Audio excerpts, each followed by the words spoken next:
जीवन और जीविका और संविधान सुरक्षा नहीं रास्ता को ओह्लाइले नियमगिरी डंगरिया और नियमगिरी सुरक्षा समिति पक्षर आरंभ करिसेंति 5 दिनिया प्रतिवाद पदयात्रा। विभिन्न राजनैतिक दलर राजनेता माने संविधान सुरक्षा पाई प्रतिज्ञा करी अपव्यवहार करुथिबा दरदाम वृद्धि बेकारी समस्या वृद्धि निजुक्ति संकुचित हेबा फल यार सीधा प्रभाव लोकंक जीवन जीविका उपरे पड़ रही। संविधान प्रणेता बाबा साहेब आंबेडकर स्वप्न को अपव्यवहार हेबा प्रतिवाद रे एही पदयात्रा आरंभ होईछि और आसंता 19 तारिख में कलाहांडी जिलापाल को एक दाबीपत्र दियाजिव बोली कहिसंती समितिर आवाहक लिंगराज आजाद। नियमगिरी डंगरिया द्वारा एही पदयात्राटी आज रायगड़ा जिला मुनिगुड़ार मुनिखोल ठारू आरंभ होई 100 किलोमीटर यात्रा करी आसंता 19 तारिख में कलाहांडी भवानीपाटना हेब शेष।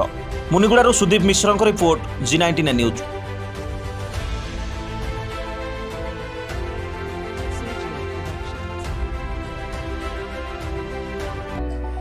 अपडेटेड वीडियो देखिबा G99 न्यूज चैनल रो फेसबुक पेज को लाइक कर नियंतु तथा यूट्यूब चैनल को सब्सक्राइब करी बेल आइकन को